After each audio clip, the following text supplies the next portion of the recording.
Hello and welcome to another episode of Football Talk Podcast. My name's Ozzie and I'm your host for today's show.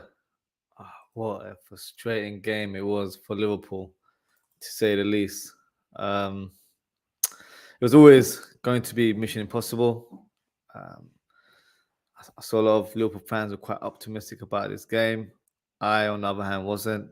I predicted a 1-1 draw in my preview yesterday, hoping that we show a bit of fight in this fixture.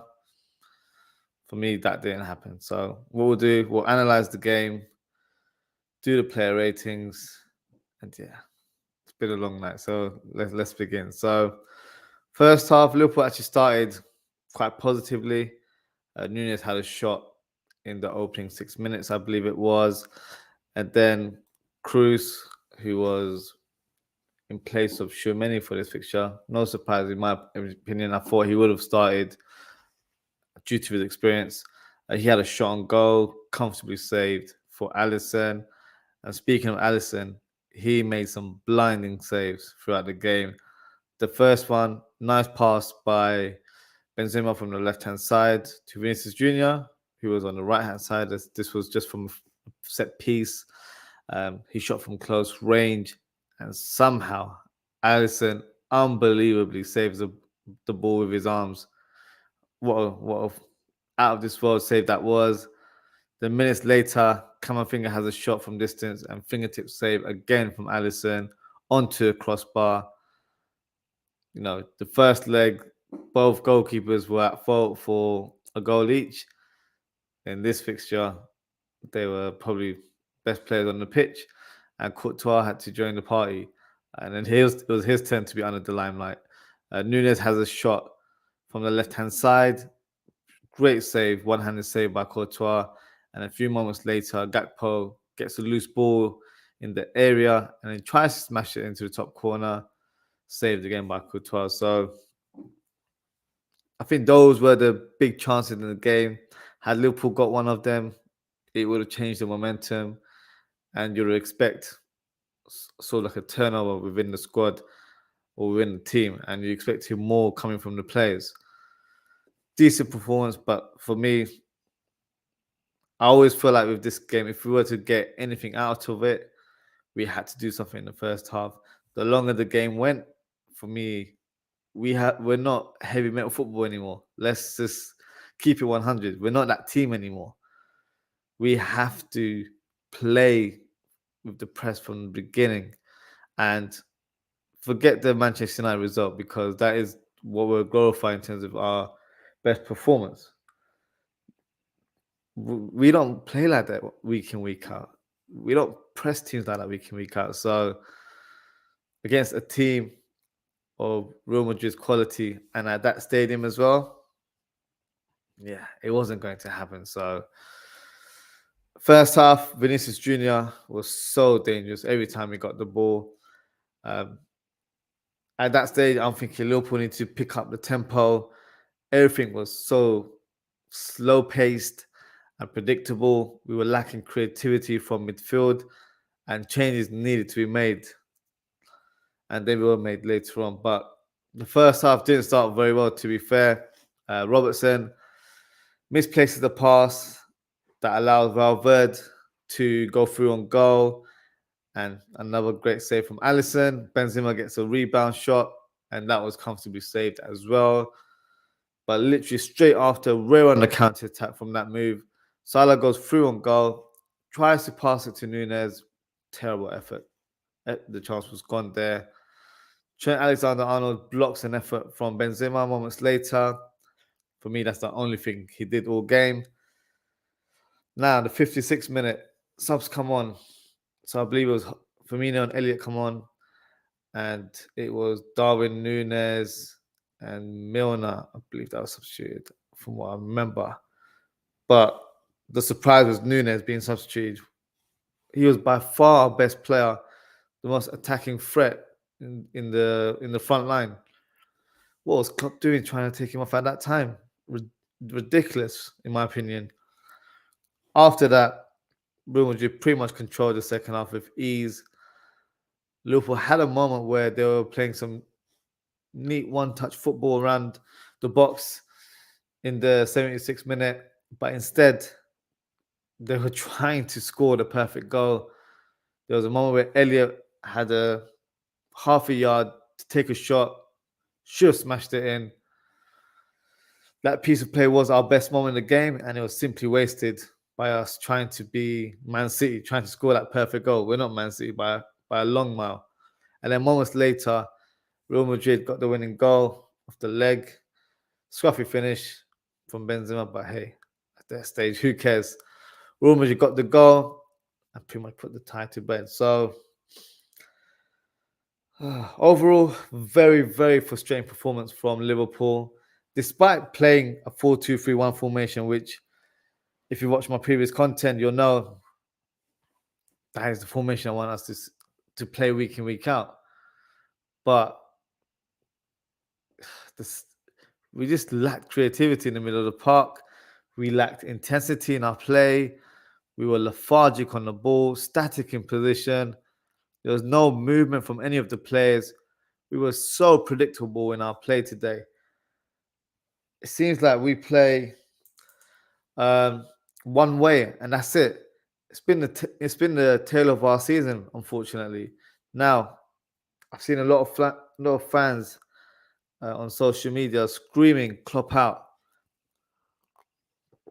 I'm not on that boat, and I'm not going to be on that boat anytime soon. But things do need to change, and they need to change very, very fast.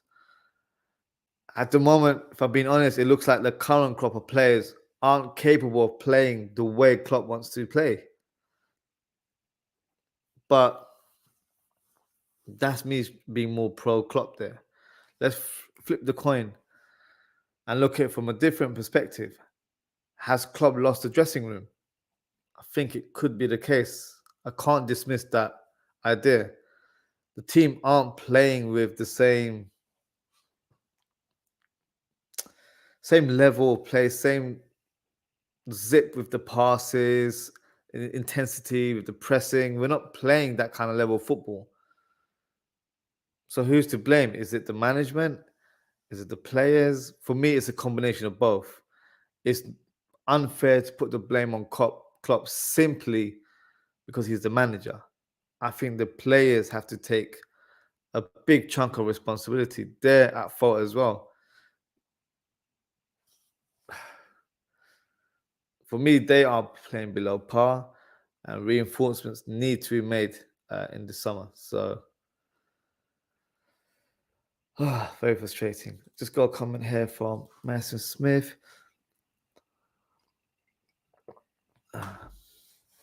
You can't win a tie in the first day, but you can lose it. Of course you can. And that's exactly what happened.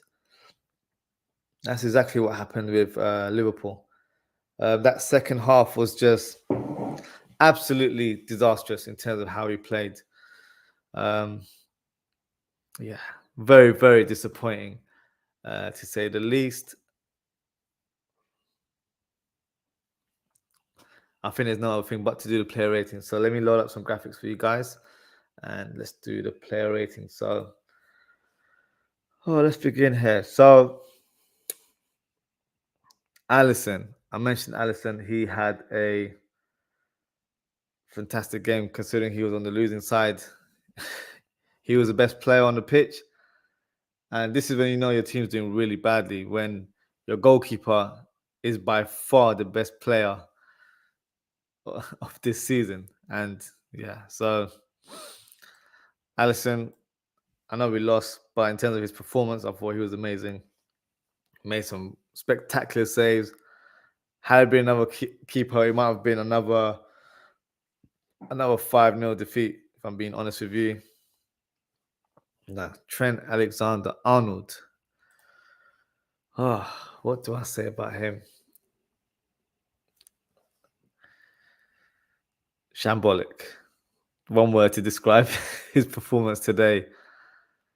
He was just so scared to get anywhere near Vinicius. Showed him too much respect. Gave him at least a couple of yards to just let him do his thing. for a player like that, you need to be pressing on them. You need to be tight on the man. He pretty much let Konate go for the tackles. He just didn't want to face the player, which was absolutely ridiculous. So even his attacking play was awful. He was doing a lot of wayward passing. His final ball was just awful. He was overhitting them a lot today. So I have no choice but to put him in the pants section. I thought he was awful today. Absolutely terrible today. Konate, yeah, for me was probably, besides Allison, probably one of our best players. Defended really well, tackled Vinicius a lot of times because Trent didn't want to do any defending today, so he had to take his role. So he was doing a two-man job today. So yeah, very, very disappointing from Trent's point of view. But for Konate, I thought he was very commanding in his play. Didn't really make any mistakes. Did have one or two moments where he misplaced his pass and could have been better, I think, in attacking positions when we had set pieces. So I'm going to go for a solid ranking. I think he had a solid game today. Van Dijk, for me, was not at fault or pointing the finger at him, but I think he should have done better by challenging Vinicius Jr. Vinicius Jr. was laying on the floor, but was still able to kick the ball and assist Benzema for the winning goal. So for me, he's at fault there. So I don't think he was bad as Trent, but he certainly wasn't great. So put him in the poor section there.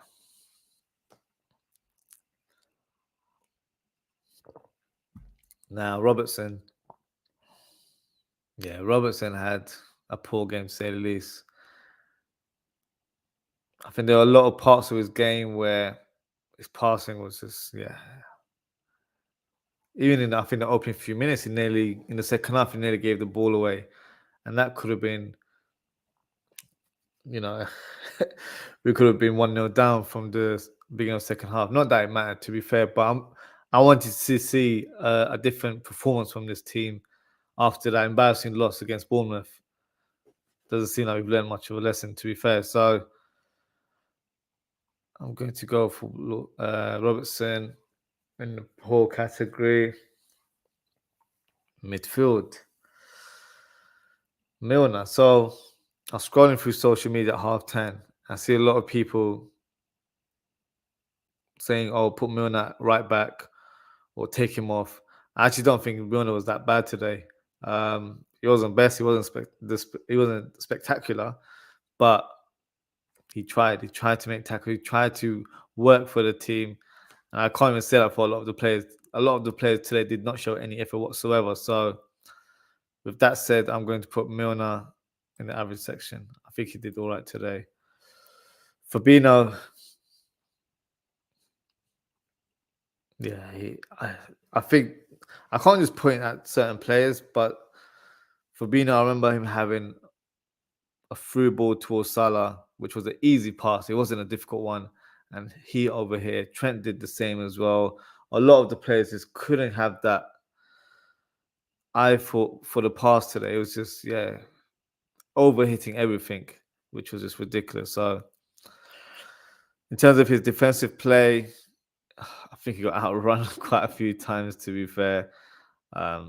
Left gaps where he should have been marking Benzema a bit more closely, in my opinion. So I'm going to put him in the poor section.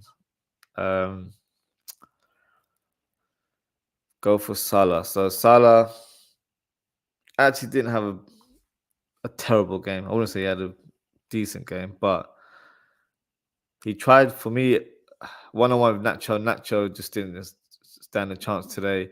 He tried to drift more infield, tried to be a bit more direct in his play, which was better from Salah, and that's more what I want to see going forward. But yeah, I think in terms of an attacking threat, he didn't really have many shots on target. Despite that, I think I'll put him in the average ranking. I don't think he was that bad today in comparison to the players below him. Gakpo was quiet. Again, he was quiet. I think he used up all his energy against United, and he's gone back to his I want to say old ways, but he's gone back to how he's started his Liverpool career. As I mentioned last time, maybe it's his evil twin brother playing. I don't know. Yeah, he was roaming around. He tried to make things happen, but he just didn't. It was just ineffective altogether in this game. So I'm gonna put him in the poor section. I don't think he was pants. Trent was really bad today. Nunes for me was one of the better players. Really disappointed that he was substituted around the hour mark. It's not like we've got any games coming up. We're going through international break now, so it's not. If we had like a big game coming up this weekend, understandable. You have to have one eye on that because we need to try and get top 4 this season. But there's no excuse whatsoever. So Nunes, I'm going to put him in the solid section. I think he did well. He had some good chances in the first half. If one of them had gone in, it would have definitely changed the momentum going forward. But yeah, he looked like the only player that would have scored today if we were to get a goal. But yeah, it wasn't to be in that regards. Jota.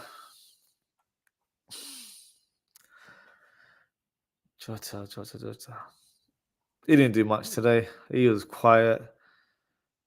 Don't actually remember him having a lot of touches on the ball either. So does he go in the pants or poor section? I think I'll give him the benefit of the doubt and put him in the poor section. He just didn't do much. Whereas Trent was awful in everything he did. So yeah, so that's why I'll give him the benefit of the doubt. But he could have easily been in the pants section as well. In terms of the subs, so Firmino and Elliott came on around the hour mark. Firmino tried his best. You can see he was really working hard for the team, trying to make things happen, tackling more than our defenders were doing throughout the game. So that shows you something in terms of his spirit there. But yeah, unfortunately, he didn't really have much of an influence in terms of attacking play. I'm going to put him in the average section. I think he was one of the better players in the second half. Elliott as well, to be fair. Elliott tried to make things happen. I was just disappointed that he didn't have that shot where there was a good sort of pass, one-touch passing between the players. Sometimes I feel like he can overplay sometimes, so that's something he needs to learn from. So I'll put him in the average category as well. Ox came on. Ox did a nice piece of skill to twist up 2 Real Madrid players. I think that's the only thing he did in the game. I'll put him in the average column because I don't think he was poor, but he didn't really have too much time to influence the game. So I have to put him there. And then Simicast, I think his contribution was nearly giving a penalty away, which was, by the way, not a penalty in any day of the week. And then hitting his forearm onto Ceballos as well. So, but yeah, I don't think I can rank him. He only played for like 5 minutes. And Carvalho came on for 20 seconds. So, unfortunately, I can't justify by putting those two on the rankings. It's not fair. But yeah, that's my ranking there. So let me know what you guys think. Am I being kind in this one? I don't think I am. But yeah, awful day for Liverpool. Out of the Champions League, which was always going to happen. But I was expecting more of a fight, a bit of a challenge, and try to get a win to at least win the match rather than win the whole tie in general. So yeah, disappointing to say the least. And that wraps up the show today. So thank you to everyone tuning in. Thank you to Madison for the comment. If you haven't already, please don't forget to like, comment, and subscribe. Today is Wednesday. So tomorrow I'll be doing a match preview of the upcoming match week in the Premier League. There won't be as many games as normal, but I'm sure there'll be some important fixtures. So I'll do the preview then. And then next Monday, I'll do the review for that match week. I think it's match week 28 now, isn't it? Yeah, match week 28. and then we'll have the international break. So during the international break, I'll try to come up with some content as well. If you've got any ideas, feel free to drop a comment below, and then try and do as much content for you guys as possible. So yes, as always, guys, take care, stay safe, and I hope to see you all very soon. Good evening.